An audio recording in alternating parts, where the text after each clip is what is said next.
Good evening greetings to everybody.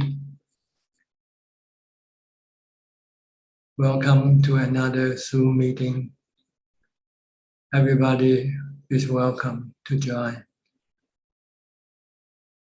If you have any question, you can come in and ask. And we'll try to give you the answer if we know.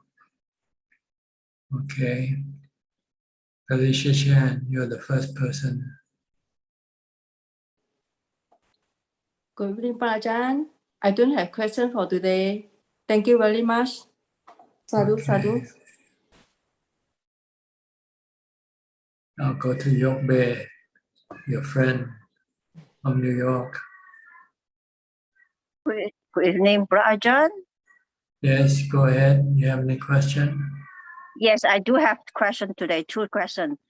One is the dead body, right? When they become an ash, can we put anywhere or just throw away for the ash? Well, you want to be a little bit respectful of the person. You discard it properly. In Thailand, people usually put it away at sea, in the river or someplace like that. Just throw the ashes away. Or some people will keep them, in the temple. Temples sometimes have places where ashes can be stored in case they want to pay respect to their loved ones. They can go to the temple and to the place where the ashes are kept. So, yes, you can discard it anywhere you want, but you don't want to throw it in the trash can or something like that. You want. Okay, and next question is about we are getting old already. We still have to prepare something. For example, when we pass away, we still have to do something for ourselves. You can only do when you are alive. So right now you should do as much merit as possible, because merit can support you when you die, will give you sustenance, give you happiness to your soul, to your spirit. So you should do as much as possible charity, give away things, helping people, things like that.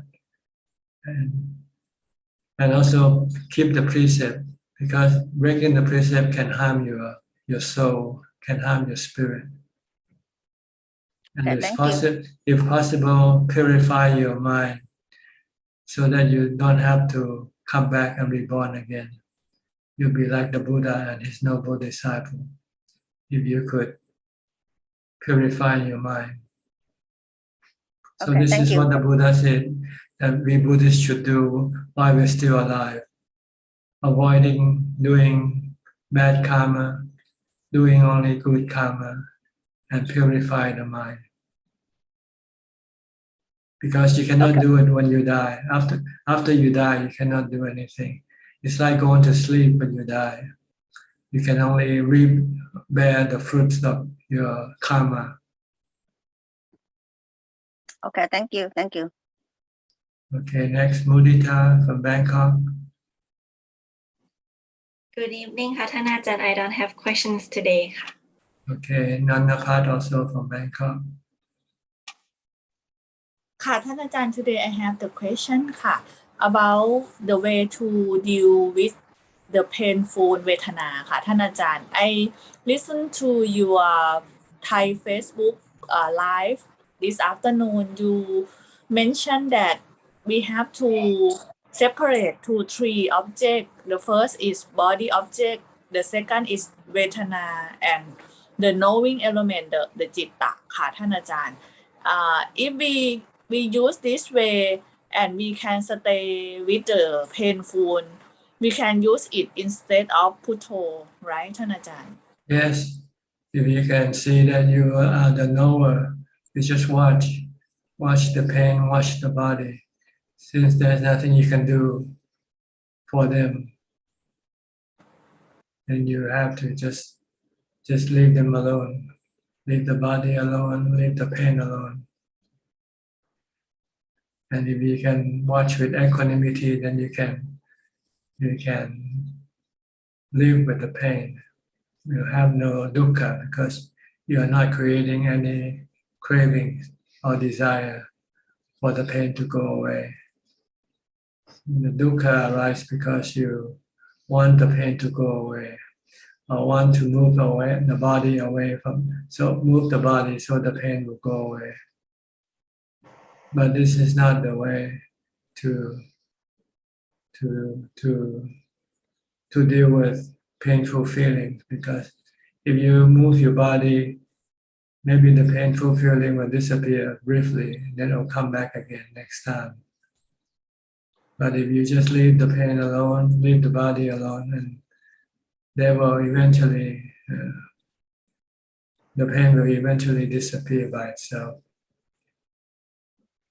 I found that when I sitting meditation for a long time and I meet the painful and I use this way, I can stay with it for the time that I have meditation time อะค่ะท่านอาจารย์แต่ but it's not long enough, so if it cannot deal with the painful again, we can move to Putto and make to have more equanimity, right ท่านอาจารย์ Right. You can recite Bhutto, Bhutto, Bhutto. Once you know what to do with the pain, then you have to teach your mind to stop trying to change the pain or get rid of the pain. Just teach your mind just to accept the pain, just to be aware, or just to know of the existence of the pain.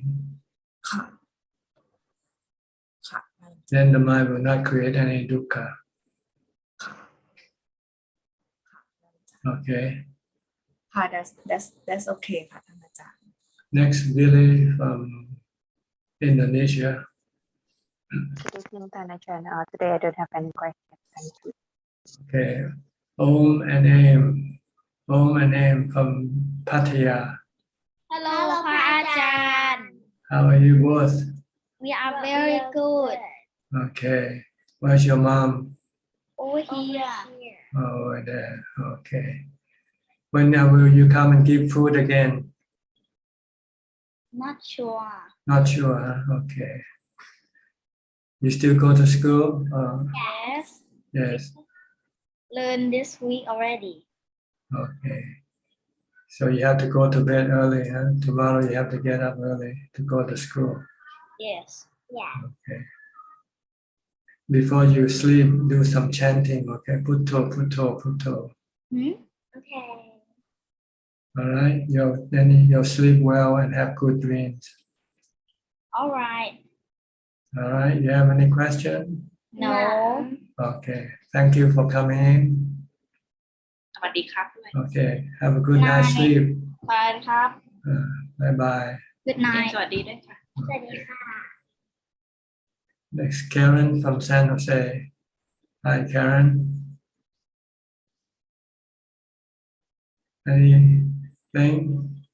Hi, no, I'm just listening. Okay. Then we go to Kwang. Where are you from, Kwang? Kwang or Kwang?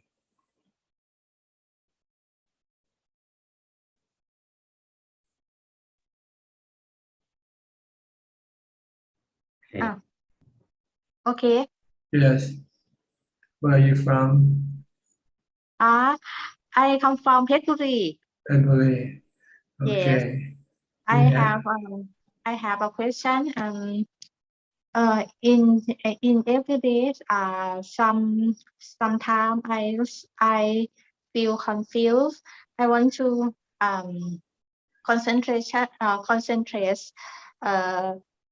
every time, and it needs sometimes I moody.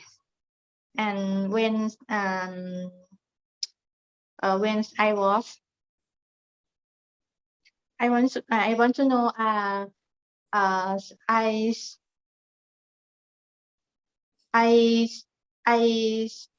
I do my emotions. That's concentrate. Okay. Ah. Just recite Putto, Putto. Okay.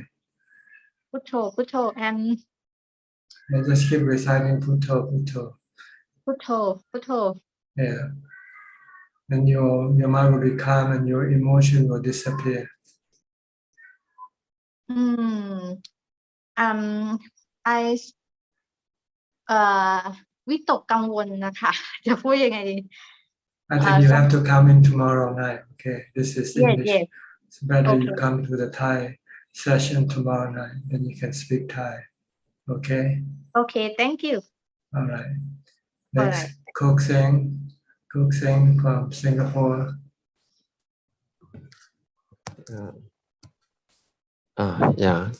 Good evening, Ajahn.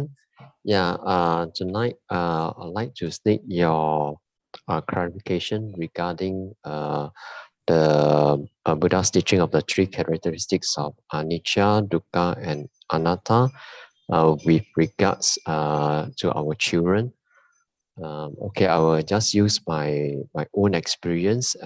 So I'd like to ask Ajahn, how do we apply these three characteristics? My eldest son, he's in his mid-20s, he's already working. So each month he will give the parents allowance. So whenever I receive the money from him, I feel very happy. However, there are times when he's not in a good mood, he can be rude to the parents. So whenever he's speaking in a very angry tone to me, I'll feel very sad. But whenever I receive the allowance from him, I feel very happy. So I like to, so these things seems to be repeating over and over again, and like a cycle. So I like to take Ajahn advice. How do we apply the three characteristics so that I do not suffer over and over again? Yeah, thank you, Ajahn. Okay. His action, anicca, not the same, changing. One day he can be nice to you, and the next day he can be mean to you. So you have to teach yourself that you cannot expect his action to be the same all the time. His action can change due to his whatever reason. Secondly, anatta is something that you cannot control his action. His action are like the rain and the snow. So this is what you have to look at everything and everybody. That they change. They can be nice sometimes and they can be mean sometimes. And you cannot always make them nice to you all the time because they are natural phenomena like the sun and the rain. If you can see these two, then you will have no dukkha. But if you don't see these two, you expect no change from him. You think that you can expect that he will always be nice to you. Then you can be disappointed when that doesn't happen. Then you will have dukkha. But if you expect ahead of time that he can change, he might not give you money next month. Instead of giving you money, he might come and ask for some money from you instead. All right? See, anicca is change. Nothing remains the same. A person doesn't remain the same. His action keeps changing. His mood, his emotion change. Anatta, he himself cannot even control his own emotion. How can you control his emotion, his action? If you understand this, then you forgive him. You don't get angry. You see, this is natural. Everything is natural, but we want to make them unnatural by setting up a certain expectation from them. Right? You don't expect things from nature, right? You think because your nature is unexpected. Like the weather. Yeah. So everything is like that. People, things are like that. Nothing remains. Things keep changing. They change, and they are not under your control, your command. You have to learn to live with the change. Then you will have no dukkha. So this is the three characteristics that you can apply to everything. Apply to your body, other people's body, apply to feelings, apply to emotions and moods. Sometimes you have good days, right? Your mood, good mood, and sometimes you're in a bad mood. Why? You say, why can you have good mood all the time? That's because it's anatta.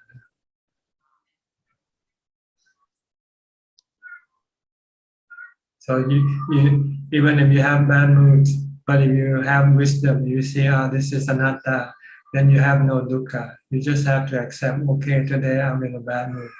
So I try to keep quiet, try to keep away from people, because if I don't have to act, I might act not properly. So you try to avoid engaging with people when you have bad moods. But you know it will go away, right? It doesn't last forever, good mood or bad mood. This is the way things are. Keep changing all the time and not under your command or your control. So you can see this, then you will accept things as they are. Then you will have no dukkha. But if you deny and you want something else, then you get dukkha, because you cannot get it. All right, clear enough to you? Yes, it's very clear, Ajahn. I will contemplate over it. Okay. Thank you, Ajahn. This is what you should do every time you engage with people or things.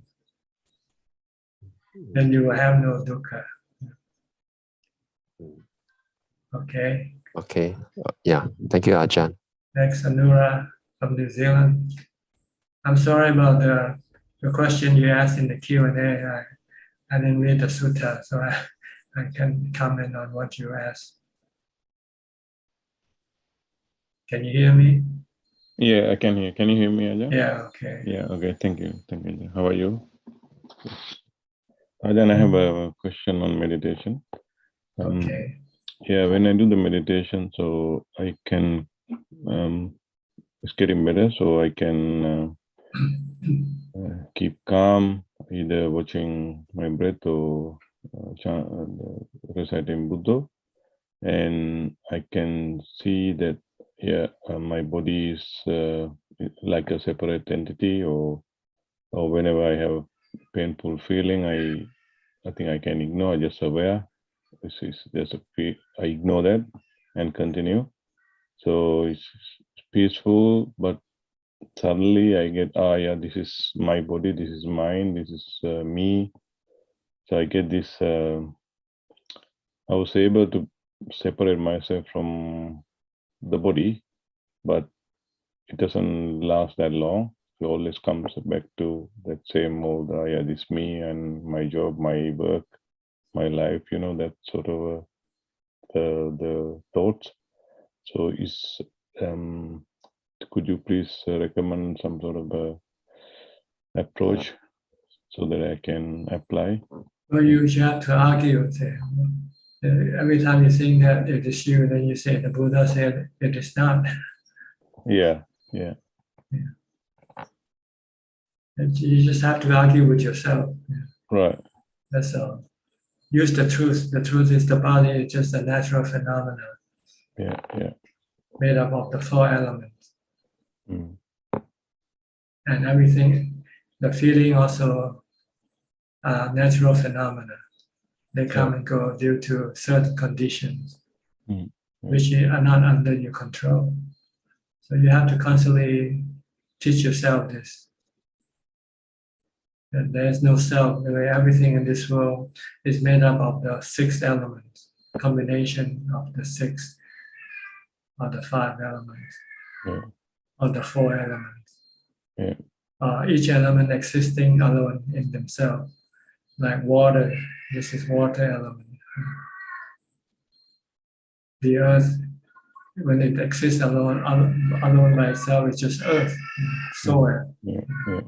But when it combines with water, combines with air and heat, it creates plants and vegetation and human body. That's all. They are natural phenomena. They come and go. They combine and then they dissolve. The body combine and one day it will dissolve, return back to their origin. The water goes back to the water. The earth go back to the earth, so forth. The mind, the knowing element, also separate from the body. Disconnect, and then if it's enlightened, it then won't reconnect with any new body. If it's not enlightened, it will then reconnect with a new body again. So you have to constantly think of it, things in this term. So it should be done during the meditation or before? After you come out of meditation, anytime when you're not meditating. When you meditate, you want to stop your mental activities to rest the mind and also to generate equanimity for the mind. If you have equanimity, you will see things clearly. See things as the 6 elements.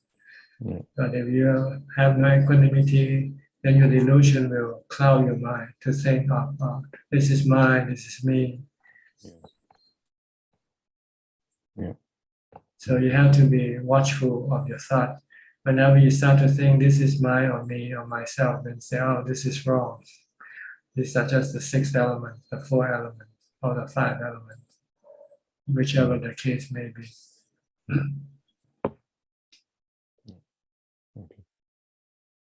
You can do this all the time when you're not meditating. You should do it if you can. But if you don't have equanimity, you won't be able to do it because your delusion will take over your thoughts. The delusion will start thinking, this is my house, this is my family, this is my country, this, you know.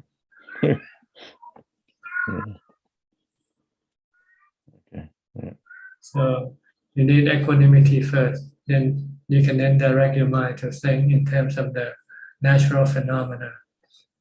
Everything is part of nature. We are part of nature, but we separate ourselves from nature and call us human. True. And try to control this part of nature. And we cannot. Eventually, this part of nature will then go beyond our control.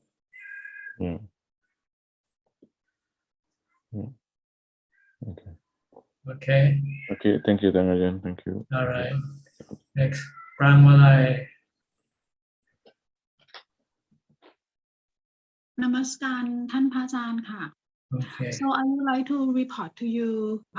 Once I used to inform to you that I will change the to take the 8 precept from normal working day to be my day off, and I already done ค่ะ But when stay at home, I think that I have like the some problem with myself that I can't control myself because of like many people stay there.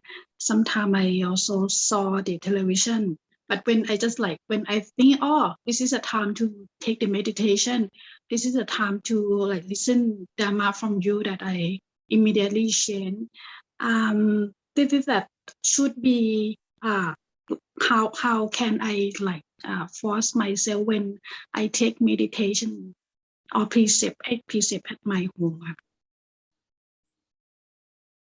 Well, you're the one who's doing it, so you can either do it or you don't do it, right?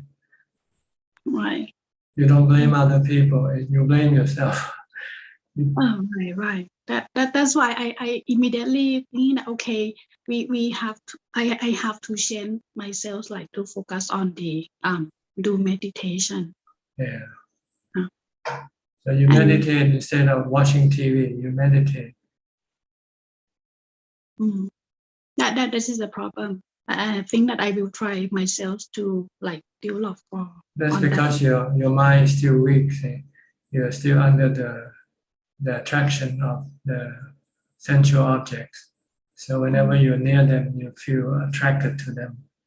Mhm. So to really be successful in practice, you need to live alone. Then there will be no distraction.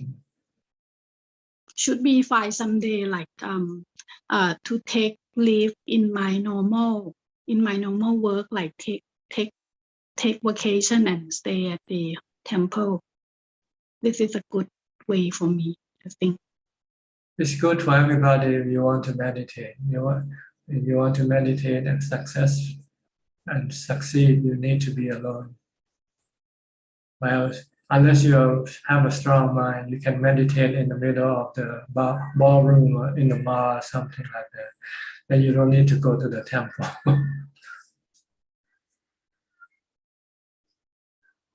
Okay. All right, next, Ubeka from Brazil. Alfredo, almost forget your real name.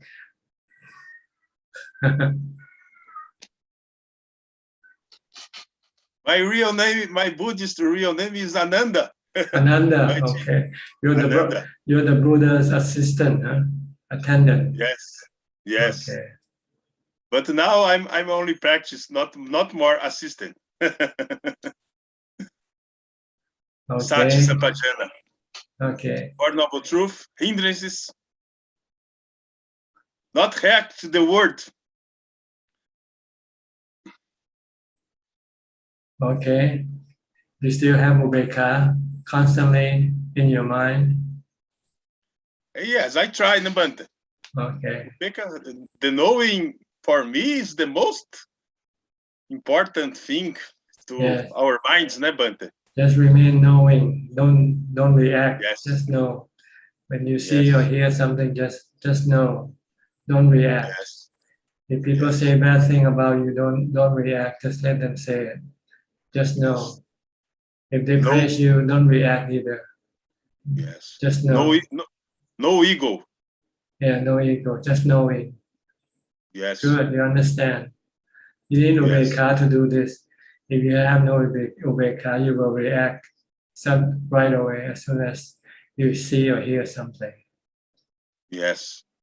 So if you cannot remain just merely knowing, then you have to keep practicing meditation to get the mind Ubeka. Once it has Ubeka, then it will not react emotionally. But it can still react, but with rational, with wisdom, or with common sense. Yes. Okay, nothing. I don't think it's necessary high level Upeka. I don't think it's necessary, Bante. For Jan, I don't think it's necessary. For normal circumstances, you don't need, but for crisis, you need. You really get real sick and you get real body became real painful. Then you need a high level of Ubeka to remain knowing and leaving the pain alone, not reaching for the painkillers, Yes. You still take painkillers when you get sick? When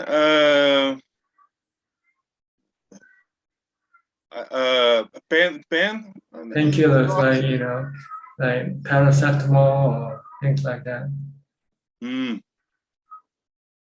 Or stronger like opium or opioid. I don't know.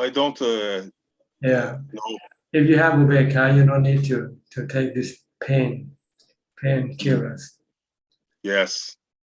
But under normal circumstances like now, when you're surrounded by normal things, you don't need much ubeka. But when you are engaged with more painful situation, then you need stronger ubeka to remain just merely knowing. Yes. So you try to go live alone in the forest for a few days, and you'll find you need stronger ubeka. Yes. Or sit for a long time, many hours, without moving your body, and you'll find you need a stronger ubeka. Yes. Okay. Okay, Bante. All right. The practice is on. Okay. All right. Next, Disaya Phương Phu from Southern Thailand, Narathiwat. Namaskaran, Rajan, can you hear me? Yes. Okay. Go ahead. I have one question about. I just informed you that I want to go to the emptiness. I have to. I mean the fourth chana. Yes, you need mindfulness to get there. And when I practice, I far away from my body, but it's not in the I cannot go to the emptiness. Because your mindfulness is not strong enough yet. So you have to keep practicing more mindfulness before you meditate. You have to be mindful all day. Be able to control your thoughts most of the time. And when I realize that I almost there, I just think that I almost there. My heart is beating, just beating faster. It's like I'm so excited to go inside. You lose your mindfulness when you start to this. You should continue being mindful with your breathing and ignore everything else that appears. And even my heart is beating. I just ignore and let it flow and just keep watching your breathing, your breath. Okay. Because if you go away from the breath, then you'll stop. You won't go further. You won't go any further. Okay. So keep focusing on your breath only, and whatever comes up, just ignore everything. I will try. And I think, can I ask one more question? Yes, go ahead. Okay. I think the first time that I can go to the emptiness, I have an accident and I fell down to the floor. Everyone, I was in the concert and everyone stepped on my body, and I want to run away or get rid of my painful, and I can go into the emptiness. And what is the factor that I can go inside the emptiness? Because I am in the concert. You don't have mindfulness.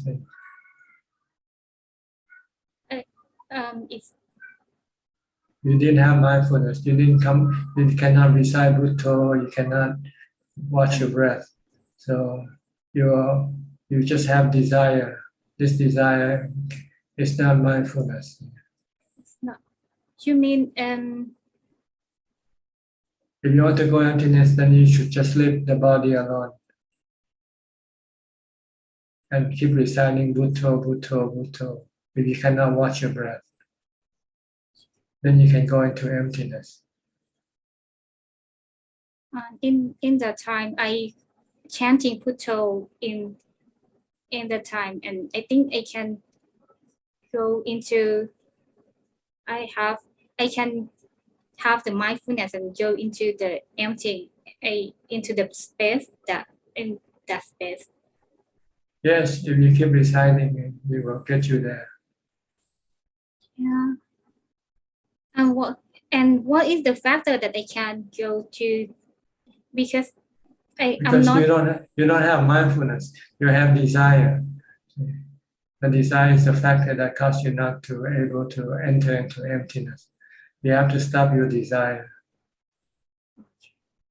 You want to get to emptiness will not get you there. It blocks you. Okay. You just have to keep being mindful with something like the mantra or the breath. Get you inside. Okay? Okay. Thank you. That's all. All right. Kafai Lim from Malaysia. Good day to you, Ajahn. Glad to read the recent post on Ajah's Facebook about transferring and sharing merits to the departed one. So sometimes I'm not sure which realm the departed one are in, but it's whether they can receive it or not. But you are right. We should continue doing dana and sharing the merits because there's always metta and happiness from the practice. Is it true that I should think it that way? Well, it's the easiest way of making merit. Keeping the precept of meditation is a lot harder than giving dana. Giving dana, all you have to do is just give away the money or things you can already. It's like fast food, It's not like gourmet food. Gourmet food takes longer time to cook, right? You need keeping the precepts and meditation. It's like making gourmet food. It takes a longer time. Yes, understand. That's why the Buddha teaches lay people to share merits with dana, because that's the way they can do it right away. But to teach them to share merit by keeping the precept of meditation, I don't think a lot of them would not be able to do it. Yes. So if you want to have a quick way of sending merit, then just do some charity, give something away, or help some other people. All right. Okay. Okay. Thank you, Ajahn. Okay. Professor Ken from Switzerland. Good afternoon, Ajahn. I have no questions at the moment. Thank you. Just listening at the moment. Okay. What's the CH initial in the back? Oh, that's just the country code for Switzerland. Schweiz, yeah. Yeah, something like that. Yeah, okay. Switzerland. All right. Let me go to Olivia. He's from Paris, but he's staying in Thailand right now. Olivia. Yes, hello, Ajahn. Nice to see you again. Did you hear me? Yes. Okay, great. My first question, it's about my mindfulness. You used to say that before we sit in meditation, we have to be mindful. Sometimes when I'm in Paris and I come back from my work, I'm very stressful, And if I sit in meditation, I have nothing. I mean, my mind is too agitated, so I cannot go anywhere. So what can I do before to sit in meditation to calm my mind, maybe for 20-30 minutes, and after to go sit in meditation? You have to be mindful during working. You have to stay focused on what you do. Yes. And don't say only what you have to think. So that's why it's hard. It's hard to meditate when you have to work also. Yes. But when you go to a retreat and you stay alone and you don't have to work, then you can stay mindful longer before you meditate. Yeah, like today, I stay in the room. If you're working and you're it was very easy. If your mind is restless and agitated, you can do some walking meditation first. Okay. If not, if you can sit and just do some chanting. You don't have to chant long verses, but maybe a short one, but chant them many times repeatedly. Okay. Like Buddham saranang gacchami, Dhammam saranang gacchami, Sangham saranang gacchami. Just keep doing it until you find your mind becomes calm, until you're able to focus on your breathing. Okay. Or can I recite the sutta? Yes. Okay. read or recite the sutta. Right. Okay, I can do this like for 15 minutes or something like this, just a time to calm No, down. you try to do it until you find your mind is calm enough to meditate. Okay. Then you meditate. Okay. The second question I have is about, I ask myself, because when like everybody knows the war between Russia and Ukraine, and I ask myself how to be respected without violence or force. If some people, for example, if some people don't respect you, how you will act? How you would act? You just leave them alone because you cannot expect people to do what you want them to do. See, like I said earlier, they are all anatta. They are like the sun and the rain and the wind.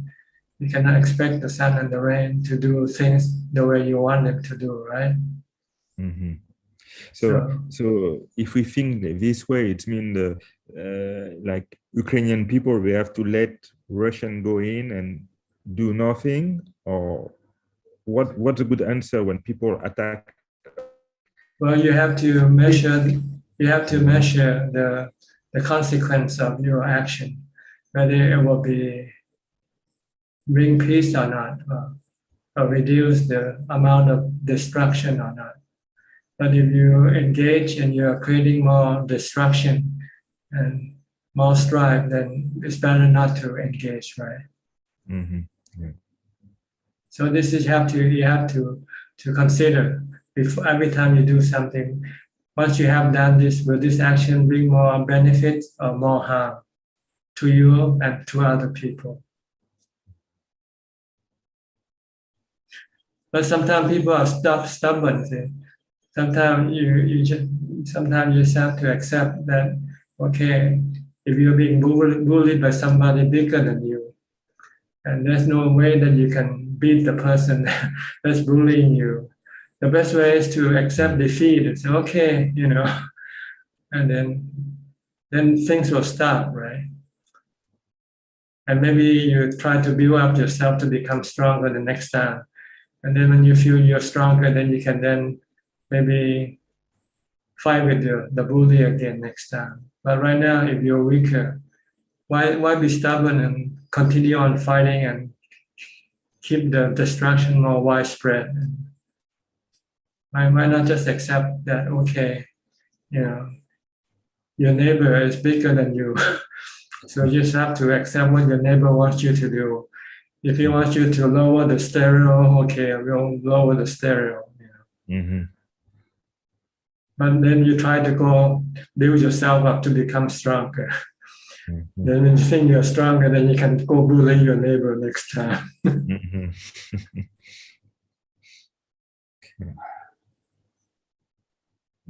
Okay.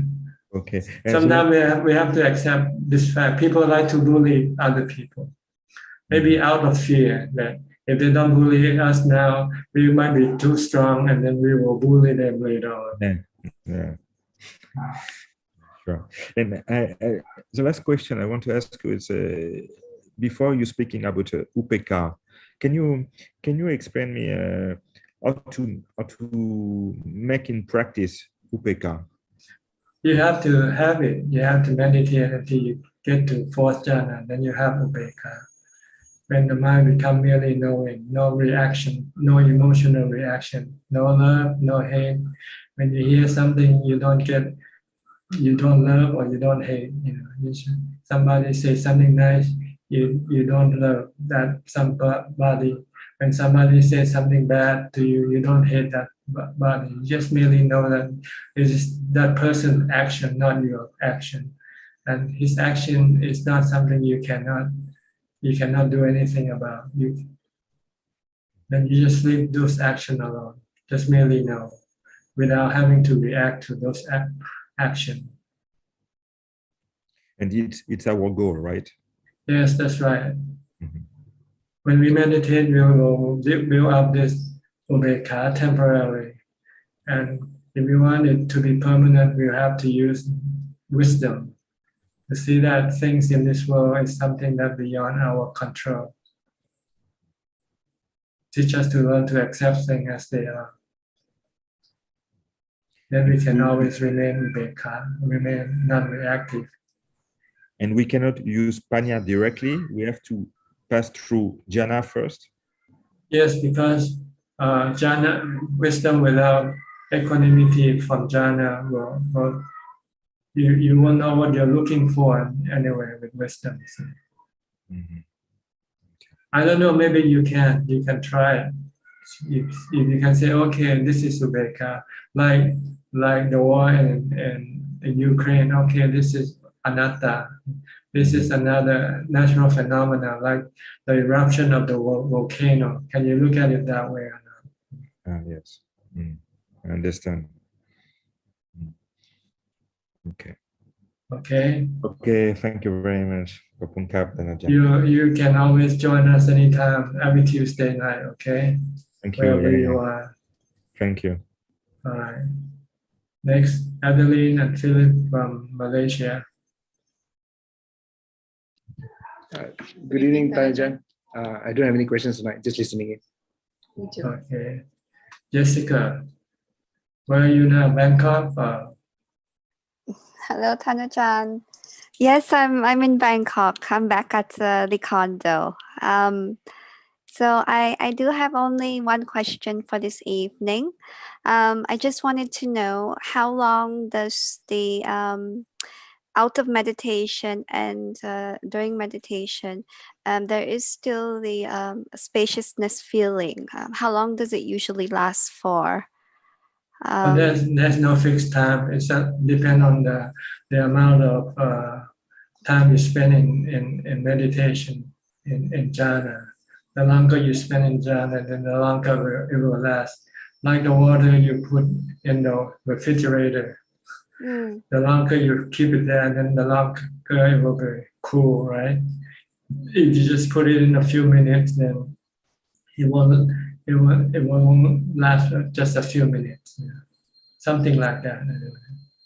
So if you can accumulate that and it lasts, it doesn't have expiration date. If you keep on doing.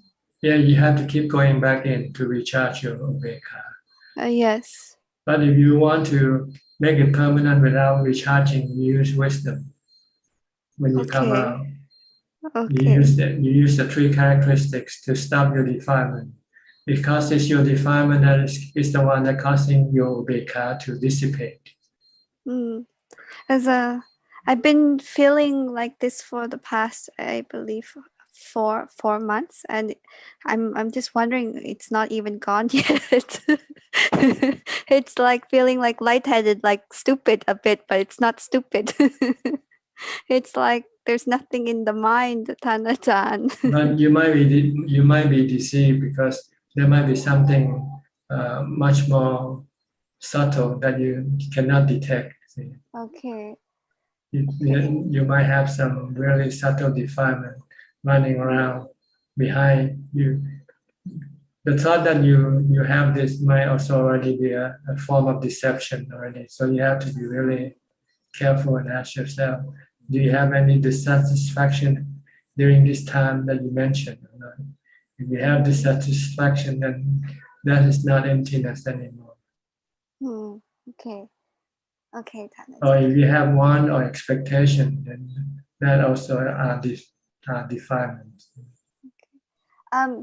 How can we detect that defilements? Well, you have to look at yourself, look at your mind, your working mind.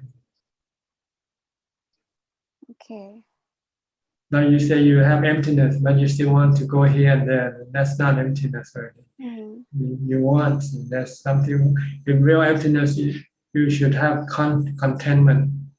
Real emptiness should have real contentment as the characteristics of this emptiness. Contentment is you don't want anything from anybody or anything. Okay. But if you still want for whatever reason, then that's not contentment. Yeah? Not real emptiness.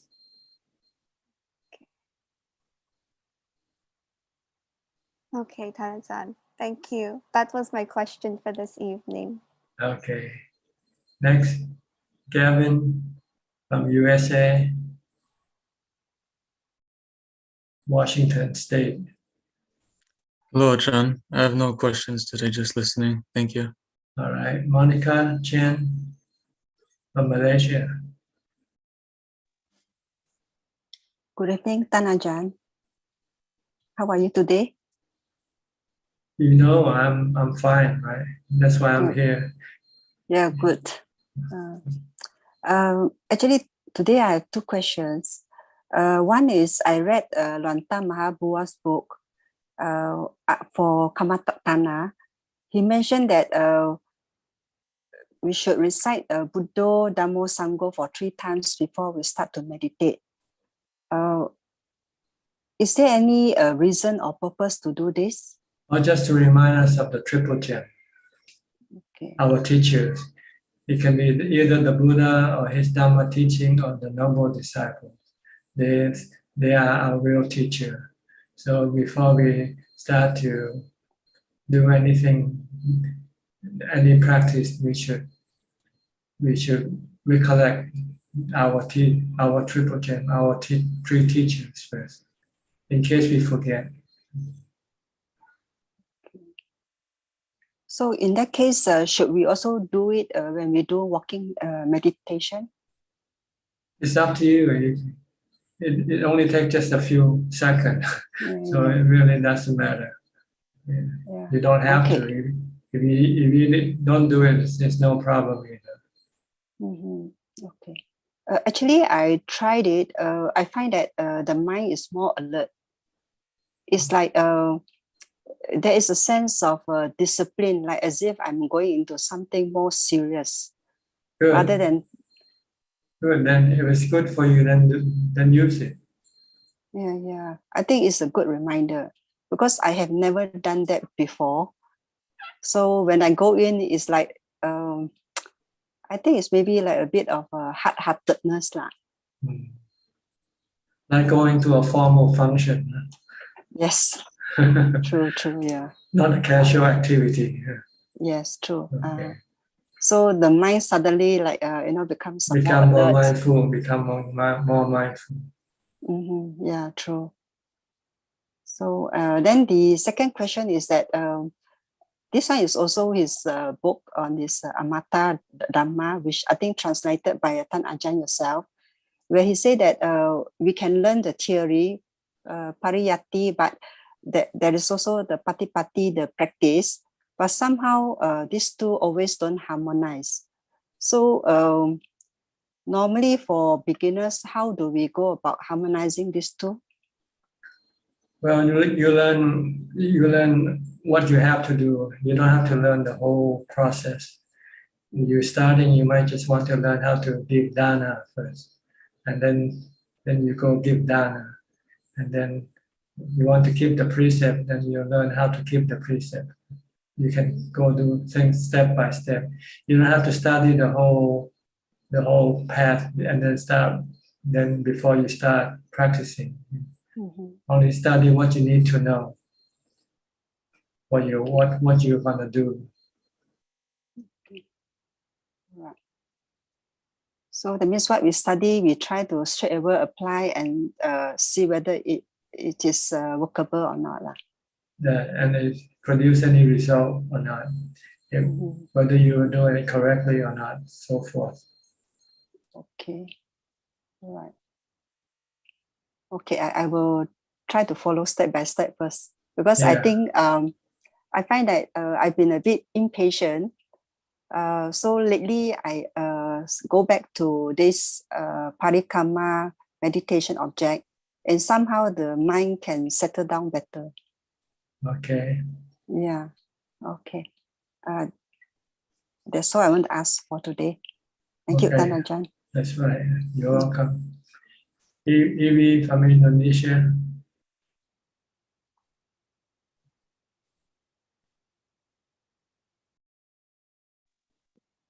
Hello, Ajahn. Go ahead. Ajahn, I just finished 2 hours of meditation, and it took me almost 2 hours to to make my buffalo silence. Your monkey or your buffalo? Your monkey.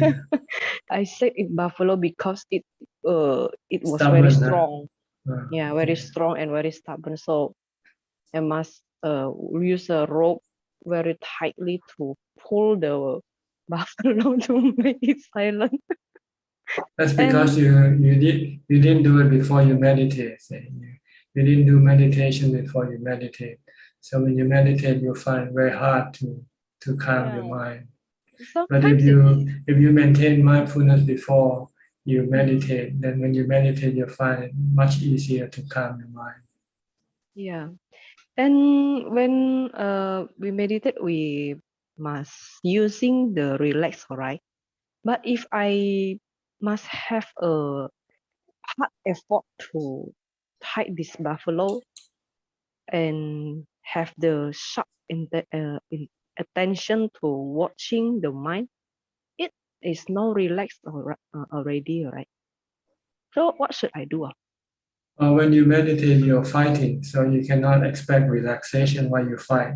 It's only when you win, when your opponents give up, then you'll find relaxation. Yes, and the buffalo silent and then I can feel relaxed. Like relax, because that is some component inside my mind, like floating in the space with timeless. What is this state, Ajahn?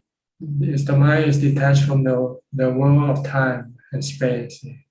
The mind enters into the spiritual space, spiritual existence, disconnect from the world of the body. And I feel timeless. Mm-hmm. No time here. Yeah, when you're alone and there's nothing else around you, then there's nothing to tell you when the time is. Yeah. And when I have a little, I still knowing.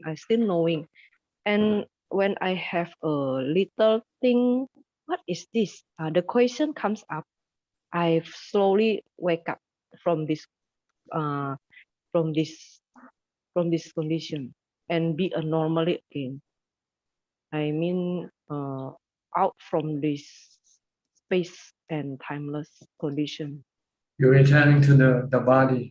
You reconnect to the body. Your mind reconnect with the body. Yeah. And that is good, alright, Ajahn?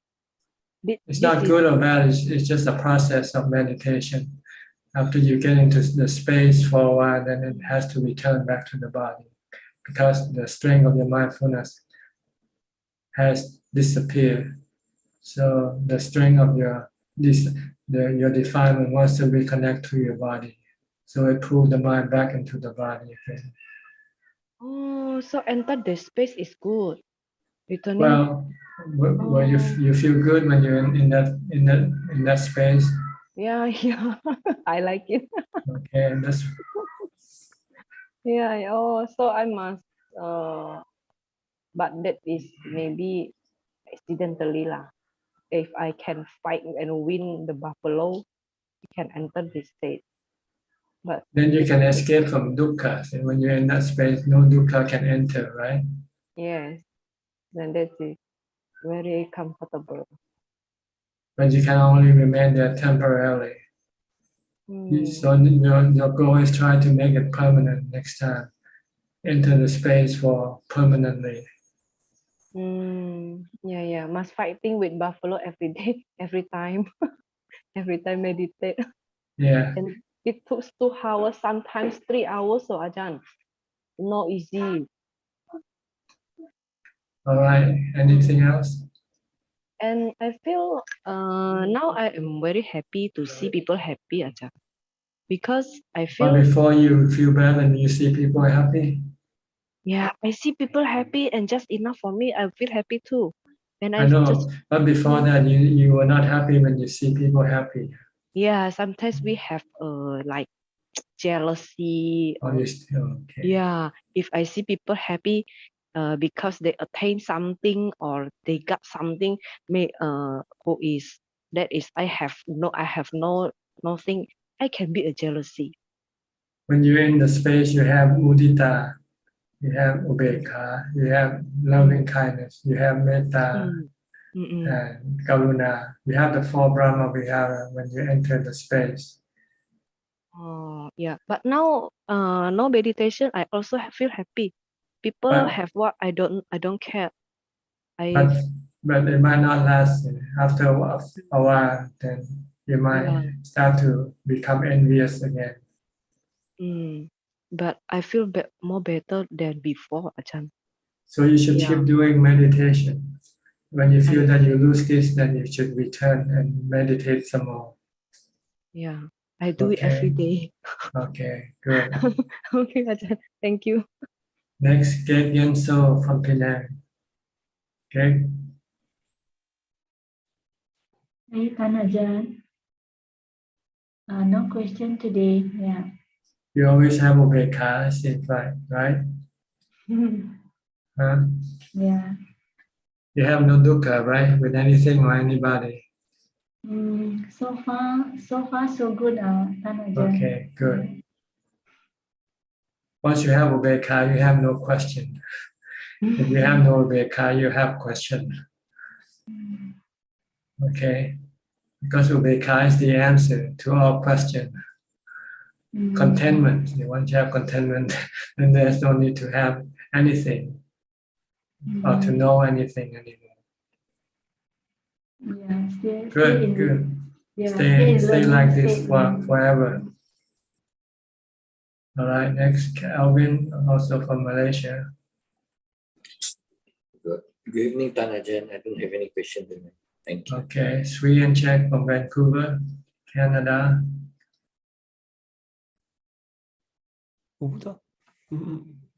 Hello, Ajahn. All right, any question? No upeka, but no question. No upeka, no questions. And what is that, Ajahn? Just stupid.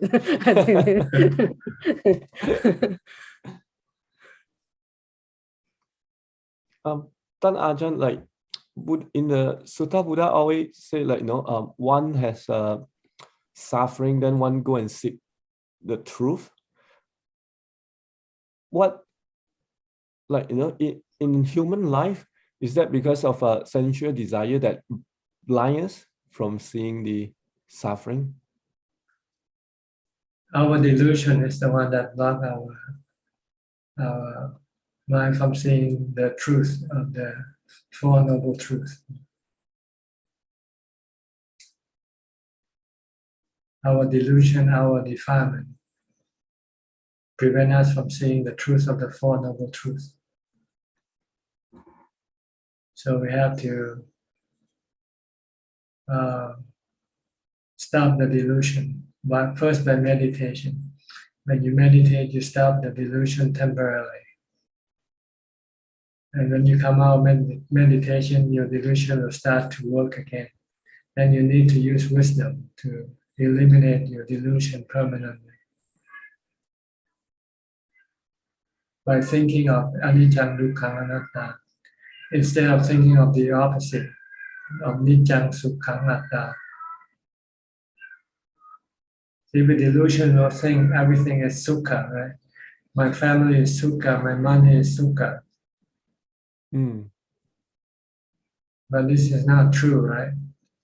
And the truth is, my family is dukkha, myself is dukkha, my house is dukkha, my property is dukkha, everything I have is dukkha. Because I have to look after it, right? Yeah. And when I lose it, I also have dukkha. Okay. That's because we don't see that everything we have is anicca, is temporary. Sooner or later, we will have to lose it. When we lose it, then we feel dukkha. Look at the people in Ukraine right now. People who have to flee their home, separate from their husband. This is dukkha, right? This is anicca. It can happen to you in Vancouver, who knows? Maybe there'll be a massive natural disaster of some kind happening. So this is something we have to constantly remind ourselves of, so that when things happen, we won't get dukkha. Because we train our mind to accept them. Once we can accept the disaster, then the disaster cannot hurt our mind. It can only hurt the body, but not the mind.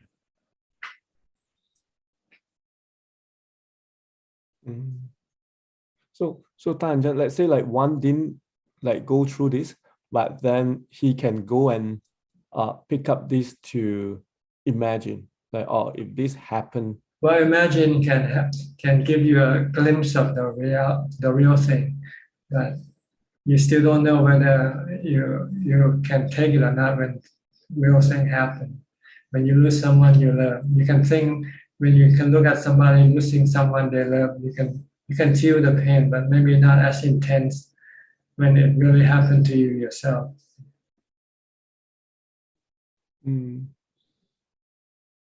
I don't know, maybe you can compare the pain of other people and the pain that will happen to you, and then teach your mind to let go if you don't want to experience the pain, the dukkha.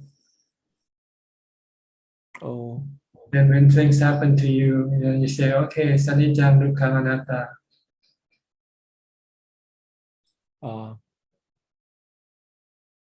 But you have to imagine, you have to think, to get your mind to see the real thing, as closest to the real thing as possible. By maybe giving up all your physical comfort and go live in the monastery for a few days. Then you can really prove whether you can really let go of your property, your family, and your possession or not. You have to be totally, in poverty, homeless. Monks are homeless. Monks are not homeless. They have no home. The temple is not their home. It's just a temporary shelter for monks. They know that sooner or later they will have to leave that shelter. So they live like a homeless person. With the minimum acquisition of possession. Just the 8 requisites of living. 8 requisites such as the bow and the ropes and the razor, the needle and thread to fix the rope with. And that's about it. That's all you need to have. Can you live like that? No. Not yet. Not yet. Yeah. Not yet. So when if a fire happened to burn your house, then you will probably have dukkha, right? But if you can live as a homeless, then you say, oh, no problem. I have no home anyway. This home I have is just a temporary shelter for me, right? I can be vacated anytime.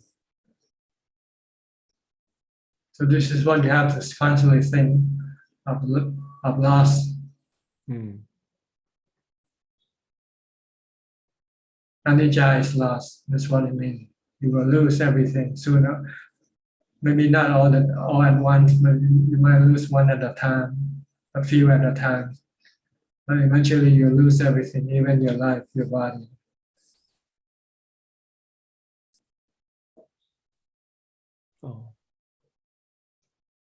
If you can do this, then you will have no dukkha when you lose something you love.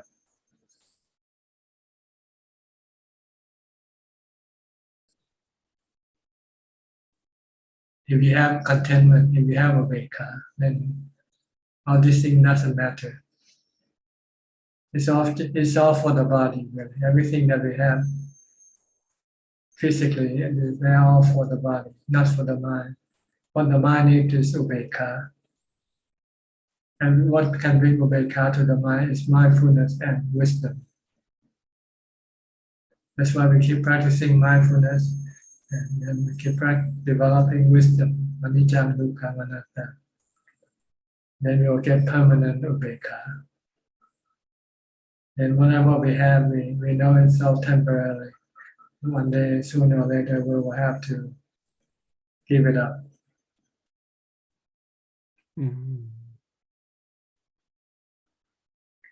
So this is wisdom, seeing the Four Noble Truths,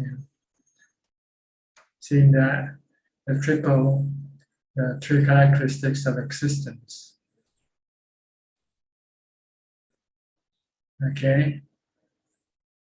Yeah. Ajahn, is it possible to have like partial upekkha, like things that? Yeah, you do it when you practice. You cannot have total upekkha right away, especially the permanent one. The permanent one, because you have to get rid of all the 10 fetters before you can have all full upekkha, full contentment. So you go step at a time. You get rid of the first 3, then you go get rid of the second, the two more, and then the 5, the rest of the 5.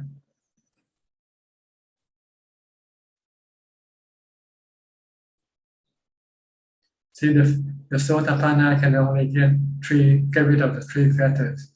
So he only has 30% contentment. You still have 70% discontentment left in the mind. The fetters are the one that causing the discontentment in the mind. The elimination of the fetters gives the contentment to the mind. When there are no fetters, then there will be no discontentment, no dukkha, no suffering.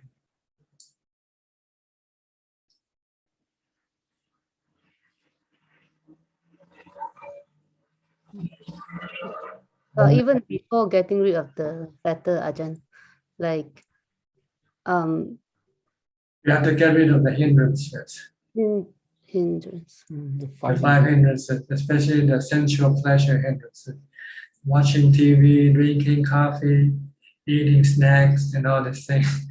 You have to get rid of them first before you can enter into temporary upekkha first. So you can meditate. You still watch TV, you still drink coffee, and you still have cakes and cookies. You want to meditate. Oh, even this, okay. So the 5 hindrances, especially the first, the sensual pleasure, is the most the real hindrance to your meditation. Overeating can also cause hindrance because you'll become sleepy and drowsy and lazy. You don't want to meditate when you're full, right? You want to sleep. Yeah. And the faith is once we read the sutta, we understand, then we develop faith, we go and practice, right? Right. One of the hindrance. Yeah. You have to have conviction in the teaching of the Buddha. This is the real teaching that can help you eliminate all your discontentment, all your dukkha.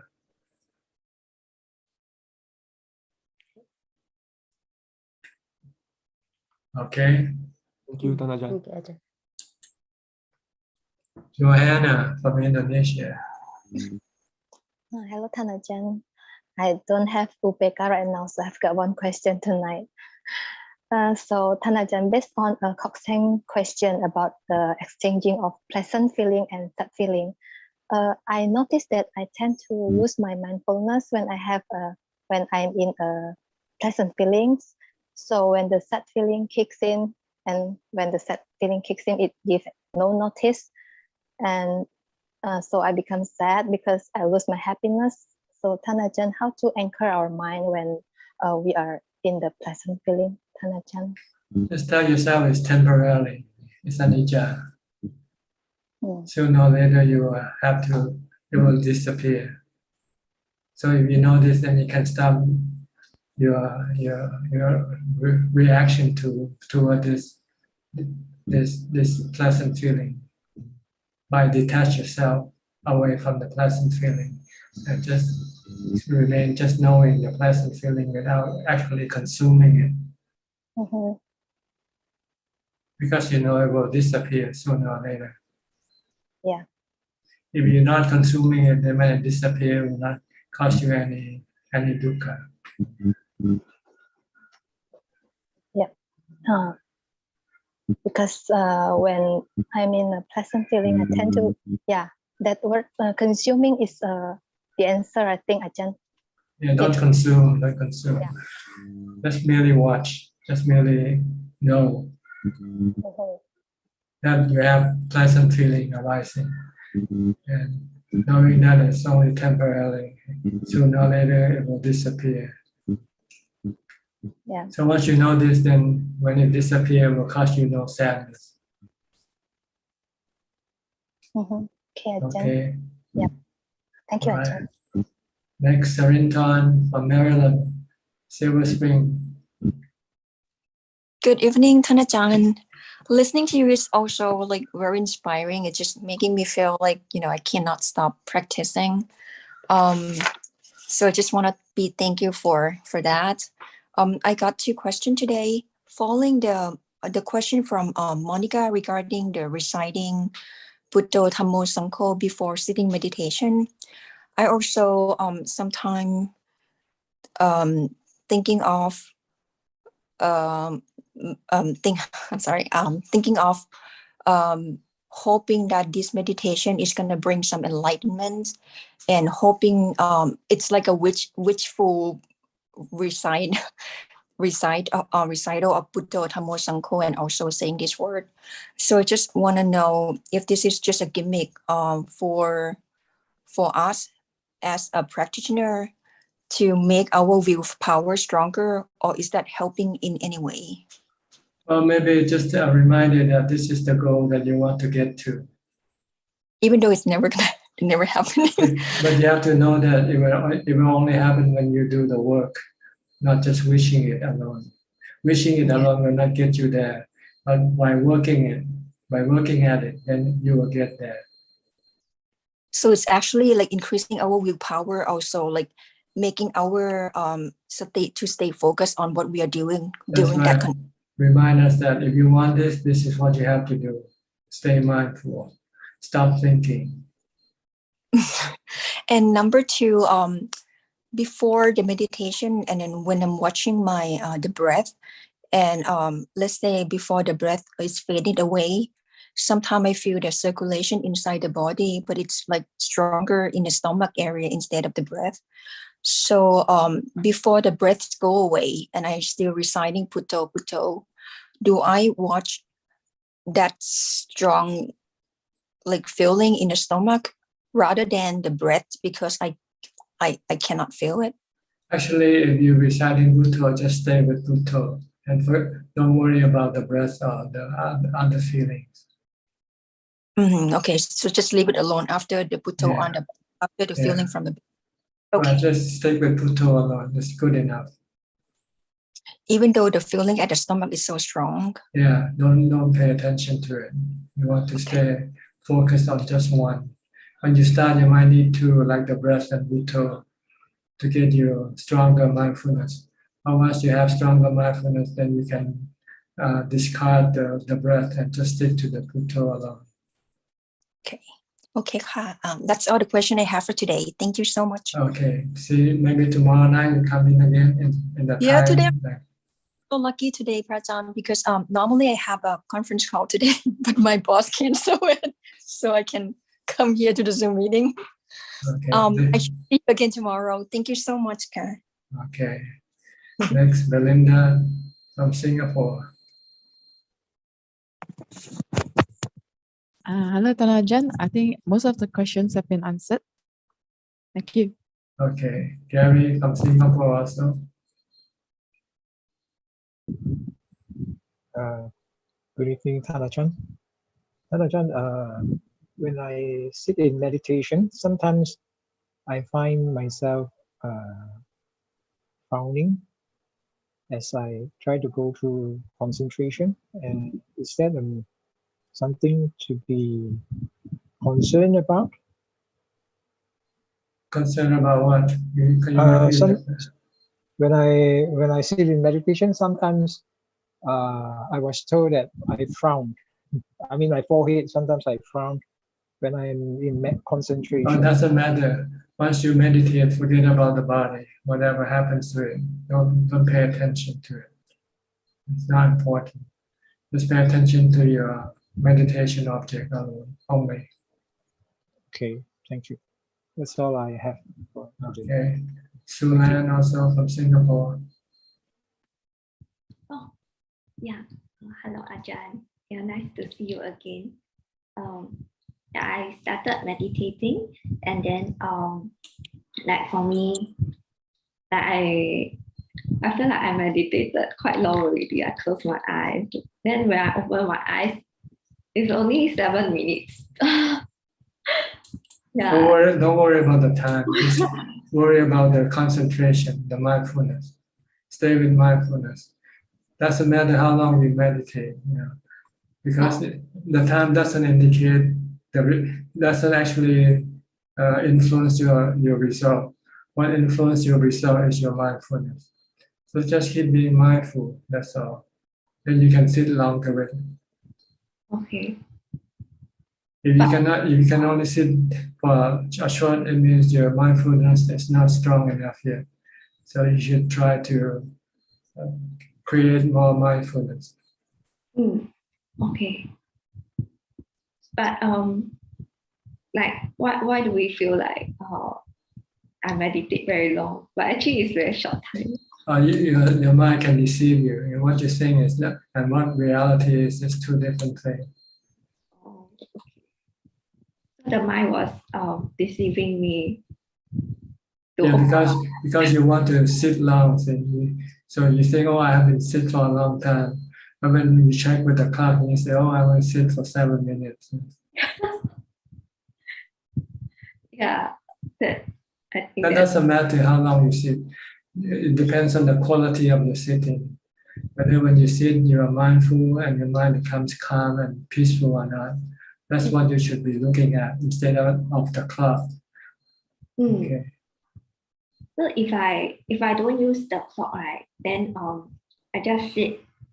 Then my mind will deceive me again that I sit very long. Then I open my eyes and end the session. Then what happened? Don't worry about the time. Just when you meditate, just forget about the time. Okay. Just try to meditate for as long as possible. You can meditate for long if you keep concentrating on your meditation object. But how do you know it's as long as possible? Well, because when you open up your eyes, then that's as long as possible. Oh, okay. That's the longest. So just do as much as you can until you can no longer do it. Okay. If you keep focusing on your breath continuously, you will sit longer. But if you start to think of how long have I been sitting already, then you're losing your concentration already. Then you want to know what time, how long. Then your desire to know this will then stop you from meditating, and you want to look at the clock. Oh, yeah. So you have to forget about this. Okay. Okay, just pay attention to your breathing, your breath only. Or your mantra, Bhutto. Okay? Okay. Yeah. All right. Thank you. Next, Dr. V from Thailand. Krishna. Namaskar, Papa Ajahn Krap. Just come here to respect you, inspire myself. Today I have no question, Papa Ajahn Krap. Okay. Next, Kwan Liman from Malaysia. Ajahn, I don't have anything to ask today. Thank you. Okay. Caesar from Italy. Caesar. Salut, Ajahn. I have no question. Just listening, and I just wish to tell you that perhaps beginning of next month I will come to visit you and perhaps practice in your place. Okay. Next month. Okay. Have you? Yes, beginning of next month probably. All right. I'll see you then. Yes, thank you. Yeah. Judy, Jonas from Canada, Toronto. Here I Okay. am, I think. Yes. Yeah. Hi, thank you. I just was updating you really, like you recommended not to have a stopwatch or a timer or anything. Yes. And I've been following it just for the week. And I've been listening about timers, what you've been saying to, I can't remember who was speaking. Sulan. Yeah. And I'm thinking, when I do check the time before I start, because Debbie, my daughter, said that's okay probably. So I just thought I'll go as long as I can. And sometimes it's like about 45 minutes and sometimes an hour and 2 minutes. And sometimes I give up after 5 minutes and sometimes it's 47, you know, like it's, but never more than about an hour. So is that okay? Or that indicates the strength of your mindfulness, that it can only go for 1 hour maximum. Yeah, because I used to before kind of force myself to do an hour. Like I would do, let's say 30 minutes and I'd say I can do 10 more and I can do 5 more. So is it a good idea to try to do more after you come out of it, or is it let it go and start again later? If you can continue on, you should restart right away. Don't stop yet. Restart your mindfulness again. Okay, because I thought once I'm out of it, okay, I'm out of it. But then I thought, well, maybe I could go again. But I thought, well, I don't want to look at the clock. And this is when I had enough. And it was nice. It was good. But then I wanted to get out. But then I thought maybe I could go back in, maybe. It depends on how much you want to get back in.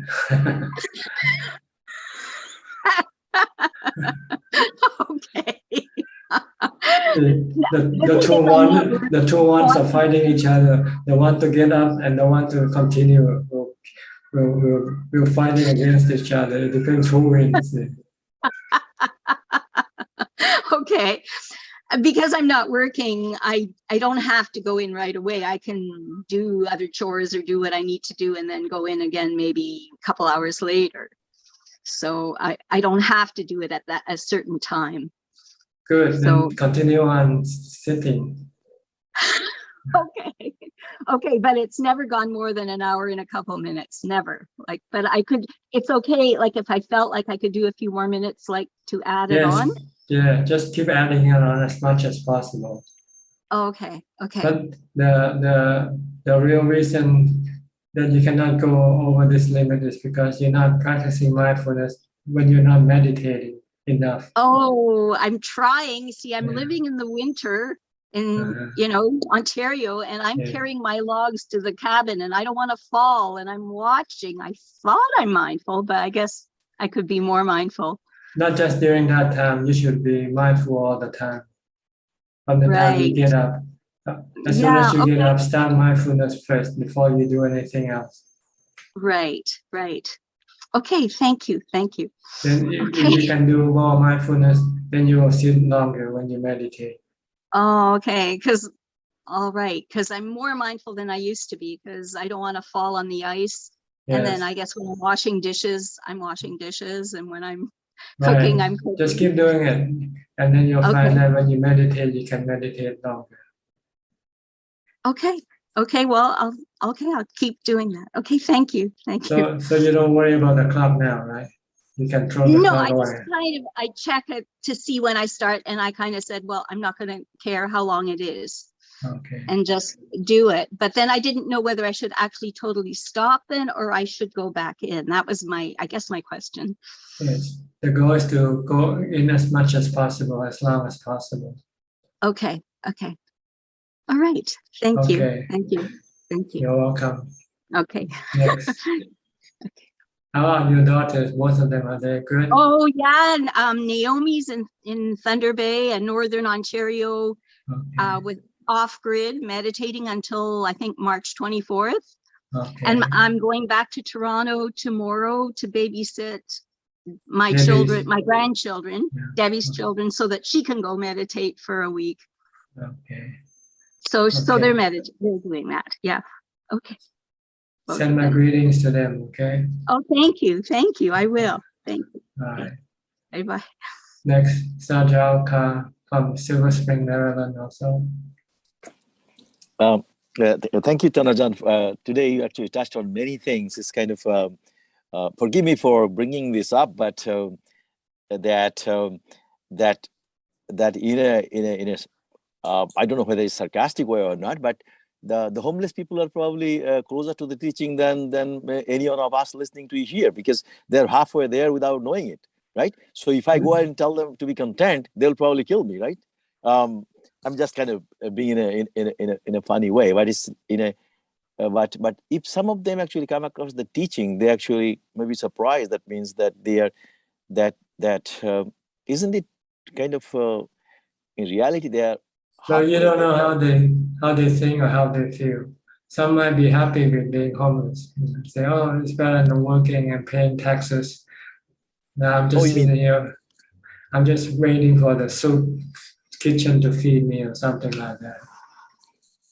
But I can look at that as like one meal a day, right? So that is still possible. So that means if 1 in 100 of them actually come to the teaching, maybe they already have the teaching inside themselves, because Dhamma is natural. See, it's how you perceive the truth.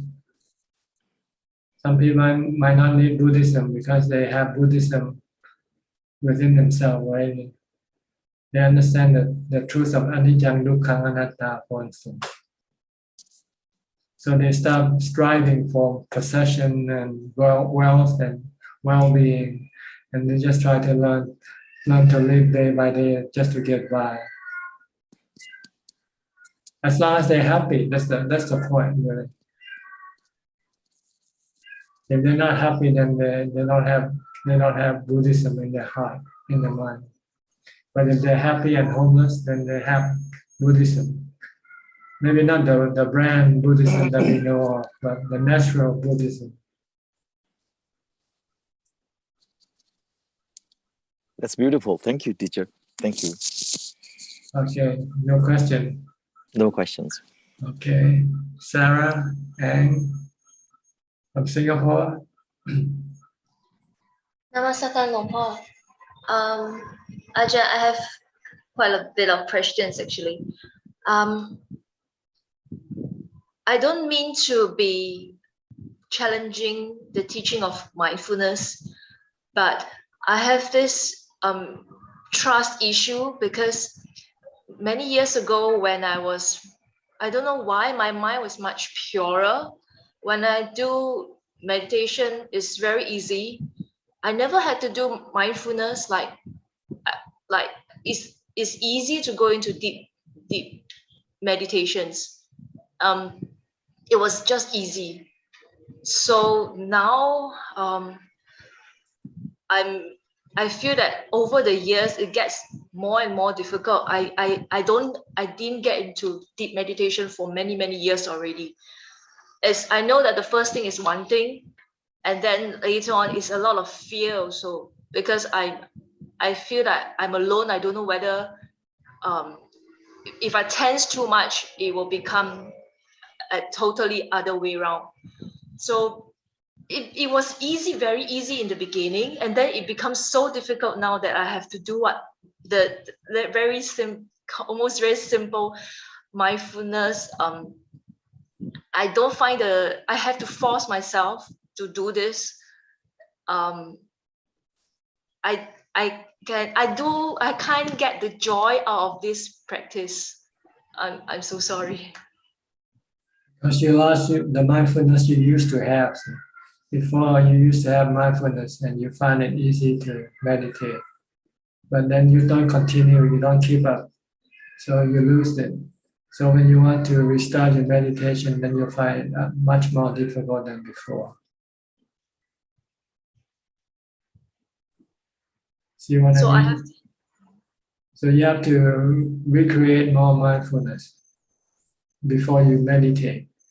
Try to keep reciting Buddha while you're doing things. Try to stop your thought.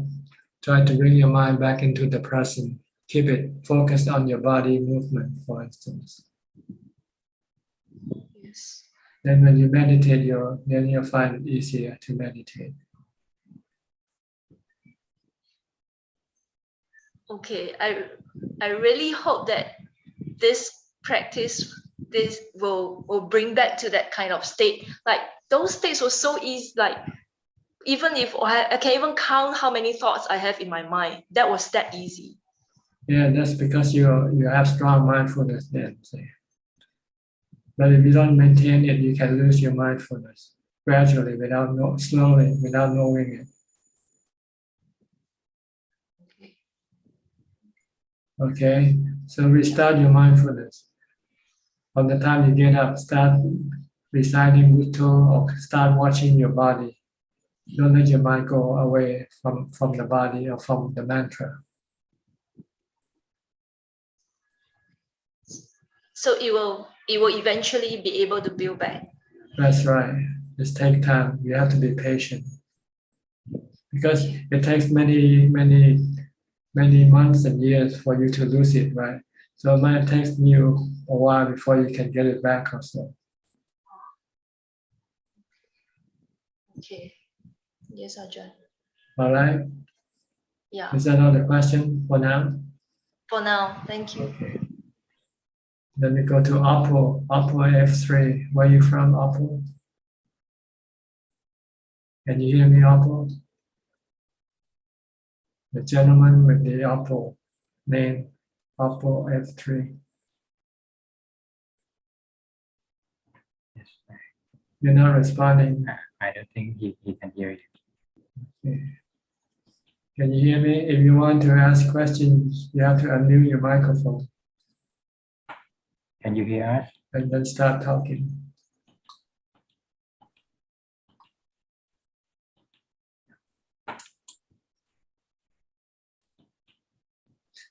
You have to unmute the microphone on the bottom left of your screen.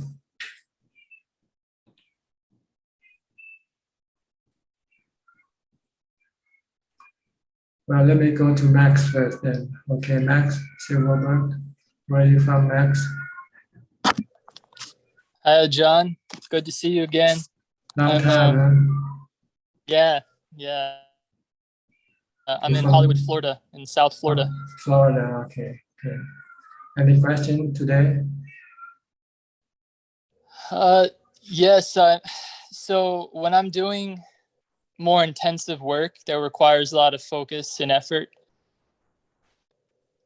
it's almost like it's easy to get lost in it, to get into a flow, but I wouldn't say I'm very mindful. So I'm just curious if you think there are certain best strategies to maintain that mindfulness. Like for instance, body contemplation might take me out of the work and, I might not do as good of a job. So is there something that's maybe Just watch what you do. See, every movement, everything that you do, you can use that as an object of your mindfulness. Or doing something delicate that requires a lot of care. This also can generate more mindfulness.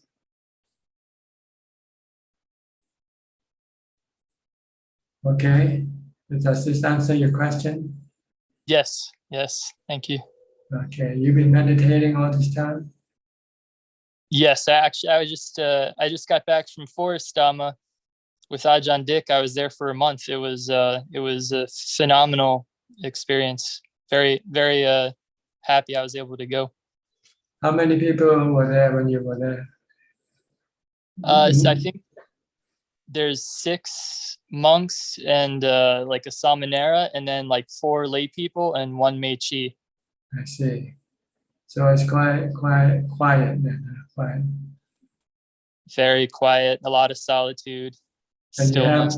you have individual hut to cabin to meditate. Definitely. There's no dormitory style place to stay, right? Oh, and there's a lot of land actually. There's hundreds of acres, and they just purchased another like 70, 80, like I'm not sure how much, but there's actually a lot of land, and there's huts for everyone basically. I see. Good. And you do have heating in each hut? Yes. Some of them have your standard propane heaters, and some of them are like wooden stoves. I see. So good, huh? You like it? You stay for 1 month. Huh? Yes, it's incredibly intense and aesthetic, but I think it's challenging in all the right ways. Yeah, increase your mindfulness. Okay, good. Nice to see you. I'll go back to Apple. Okay. Apple, you want to talk now? Apple? If you want to talk, you have to unmute the microphone.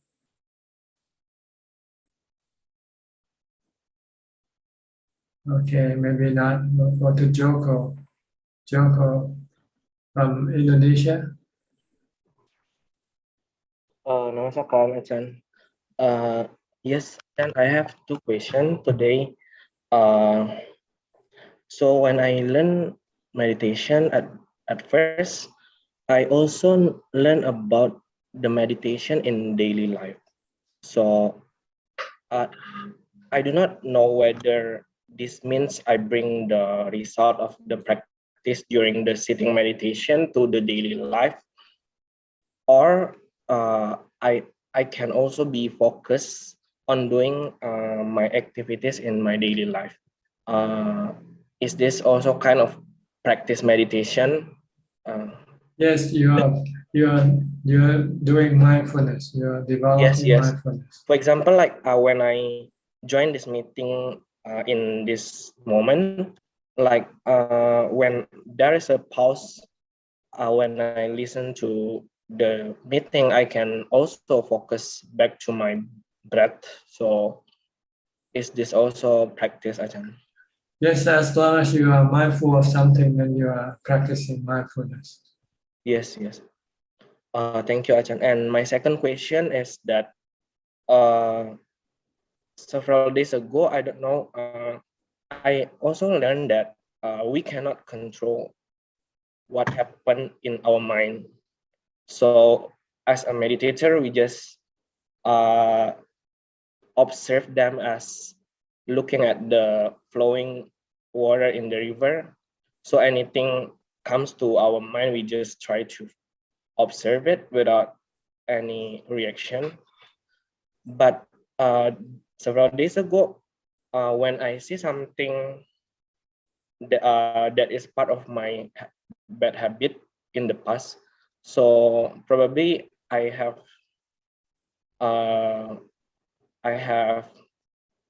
overthinking when I have not learned meditation. This is the first, and the second, my bad habit is sometimes I can react or comment negatively to something that I don't like, and it appears on my mind, Ajahn. So I quite surprised because it has never happened after long time after I practice meditation, and I just think, is this because I do not practice oftenly this time? I know that it doesn't make me do bad karma, but I'm surprised that I react negatively and want to try to comment negatively to that event. It means your defilement is stronger than your mindfulness. Yes. So you have to develop more mindfulness to resist your defilement. So if we have bad habit in our past, we can overcome. We can change a bad habit with mindfulness. Beside mindfulness, Ajahn, when I know it is bad habit, and it causes suffering, I try to not do it. tell myself that yes, that is not good, so don't do that again. Is this part of is this something called wisdom? Yes, mindfulness and wisdom. Yes, yes, but yes, I just surprised about why I do not mindful and just trying like I want to react negatively to comment on a negative words. When you're forgetful, then you're not mindful. When you're Yes, mindful, you're not forgetful. So you have to remind yourself not to be forgetful. Remind yourself to be mindful. So I have to practice more, Ajahn. Yes, more mindfulness. Keep reminding yourself you have to keep practicing more mindfulness than anything else. Okay. Yes, Ajahn. Okay. But I don't know. Sometimes I'm just afraid if this reoccur, and I just cannot control myself and just comment negative to someone. I don't know. I think I don't have to worry about that if I practice more. Well, you can do sometimes to punish yourself. See? If you're supposed not to do this and you do it, then you should punish yourself. Maybe stop eating for one day or something like that. So this is part of notice to me that Because if you have to pay, then you become more alert. You'll be more careful next time. Yes. That's why they have ticket. The cops give you ticket to remind you not to do to break the law, right? Yeah. If you don't have to pay the ticket, then you keep breaking the law. Yes, yes. So when you have to pay the ticket, then you will be more mindful. You will remember if I break the law, I will have to pay more again. Yes, So sometimes you have to give yourself ticket. Yeah. Okay. I noted that, Ajahn. Thank you. You're welcome. Okay, B Ravi from Bangkok. Good evening, Thanajan. Wow, it's been a very long session today.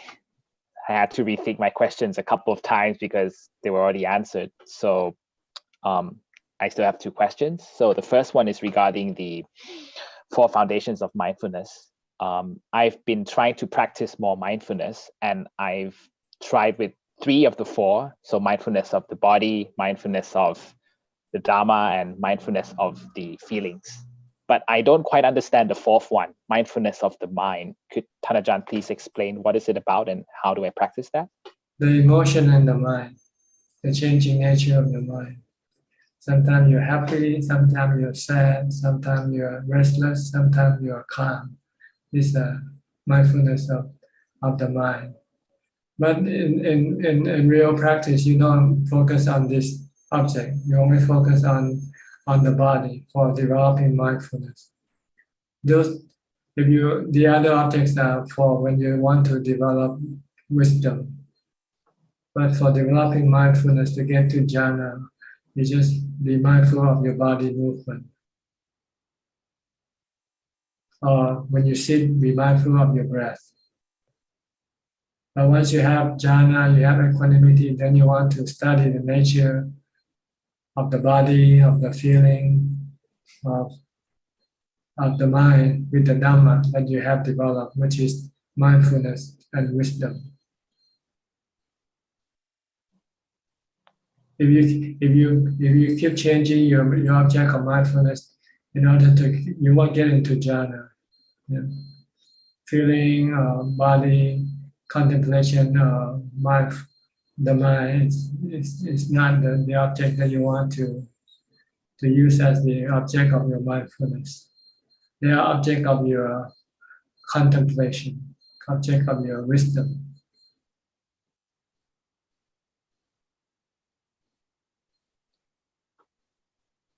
Oh, okay. So 3 of them is after coming out of meditation, but the one that you mentioned. You need to use breathing when you sit. When you're not sitting, you watch your body activity. Whatever you're doing, have clear comprehension. I'm walking, I'm standing, I'm sitting down, I'm doing this, I'm doing that. Have clear comprehension with every movement. Don't let your mind go someplace else. Then when you sit and meditate, then you focus on your breathing, on your breath. When you get to jhana and have strong equanimity, then you want to study the nature of the body, the feeling, and the mind, that they are all anicca, dukkha, anatta. To get rid of your attachment, your craving for them. Craving in the positive way or craving in a negative way. Attraction or aversion toward them. When you see them as anicca, dukkha, anatta, then you stop this attraction or aversion or attachment. So you have to understand where you are now. Are you practicing mindfulness for jhana, or are you practicing for wisdom?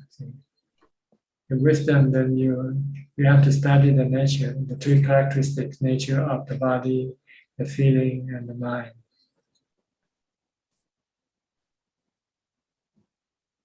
With the tool, the Dhamma that you develop. All right, so it comes in stages, basically.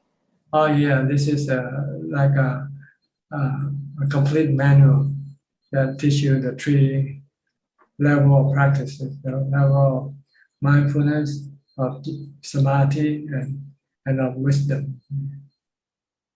Or you can divide it to samadhi and mindfulness. Mindfulness for samadhi. Once you have samadhi, then you can then use samadhi to support your development of wisdom.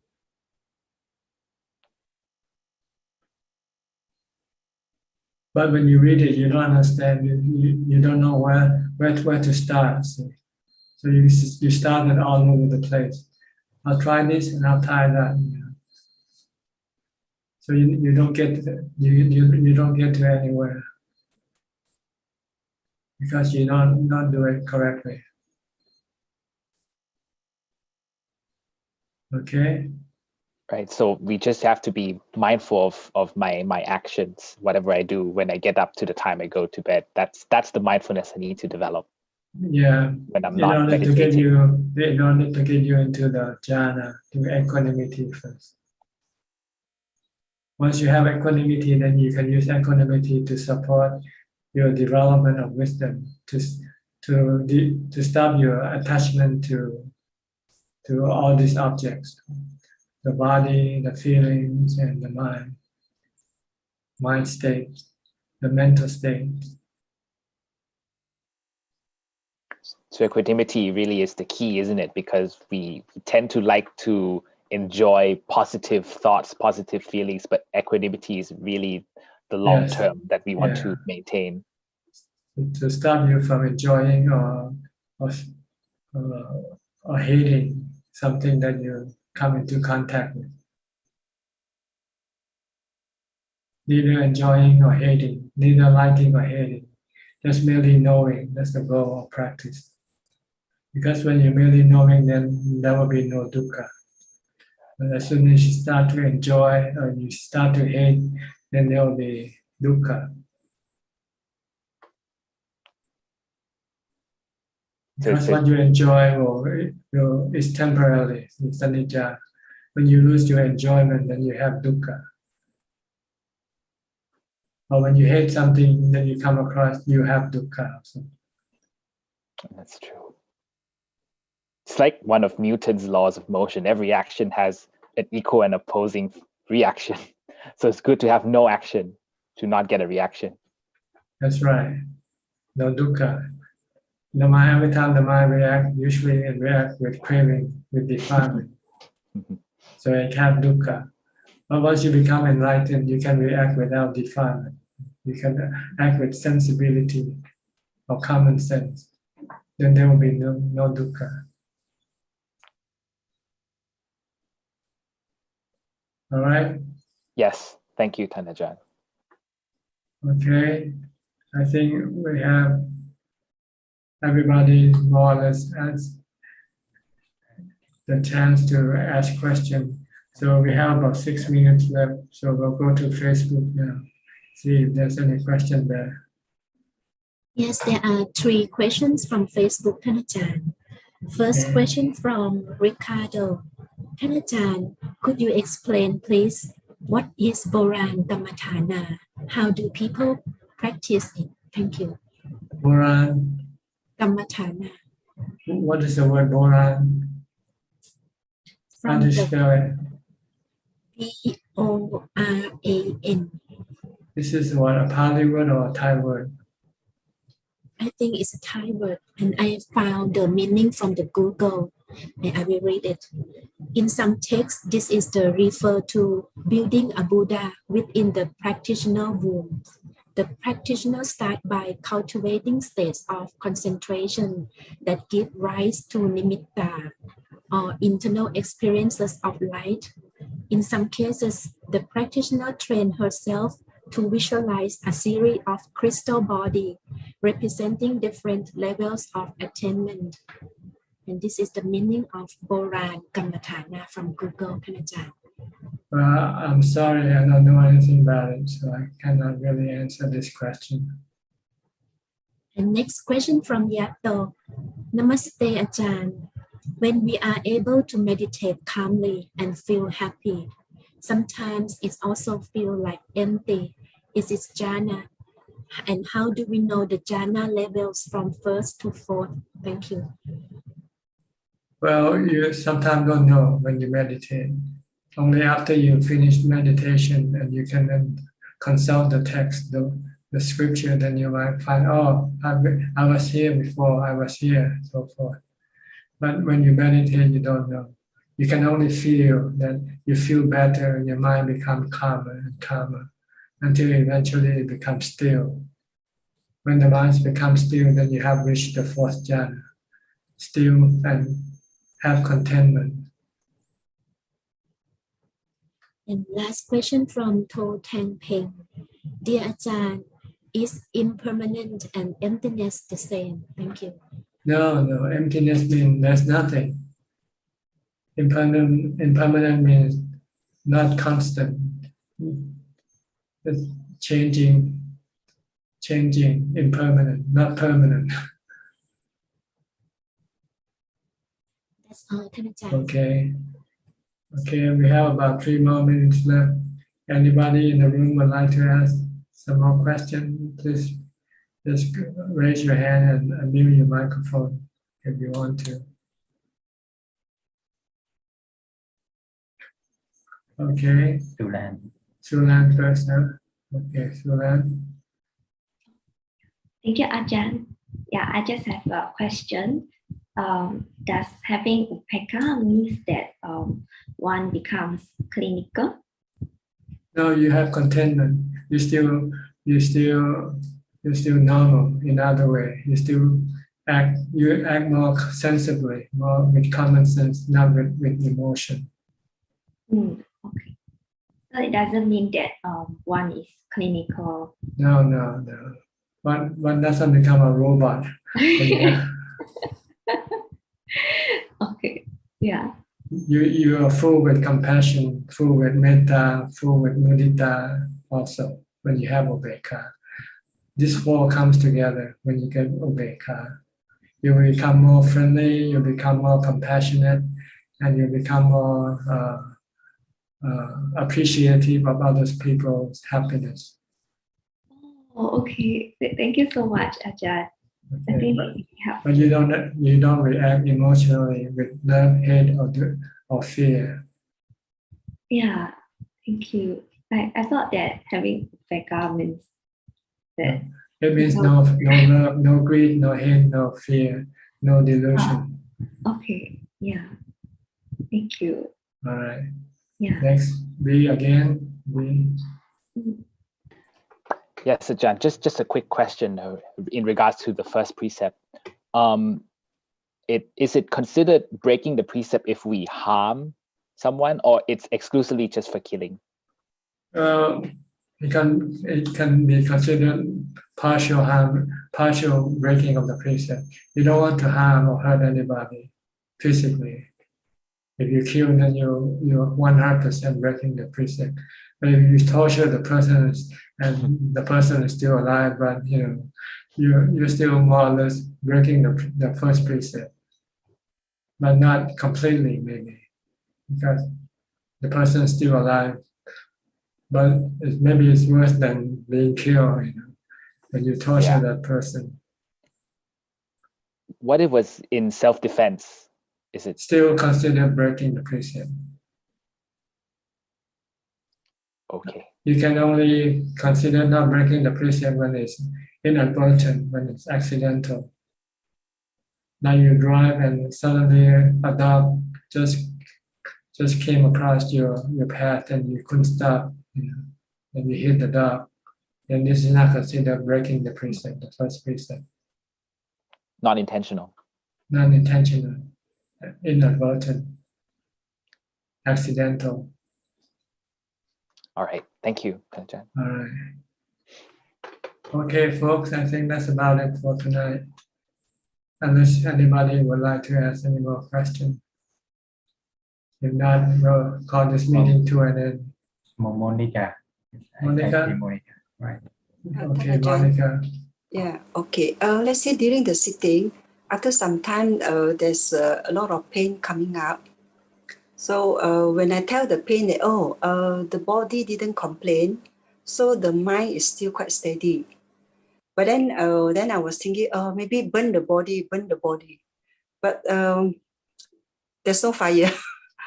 So like Ajahn, last time you mentioned that, at what stage that you think that, you can use this method? You just have to try it. See, okay. Or does it have anything like, maybe the pain comes and created the fire element, then only we can apply that method? I don't know. This is something you have to experiment with yourself. Okay, all right. Okay, sometimes it works, sometimes it doesn't work. So yes, true. it depends on how real it is to you. If it seems real to you, then it works. If it doesn't seem real to you, then it might not work. All right. Okay? Yes, thank you, Ajahn. All right. Well, thank you all for coming into this meeting. I hope that you can benefit from it somewhat, if not much, and help you advance in your practice. In the meantime, please stay safe, stay mindful, and keep on practicing. If all goes well, I'll see you again next week at the same time. Thank you and goodbye. Thank you, Ajahn. Thank you. Thank you. Ajahn. Sadhu, sadhu, sadhu. Bye bye, everybody. Thank you. Bye. Bye bye. Thank you, admin. ขอบคุณครับ คุณหลา Good boy.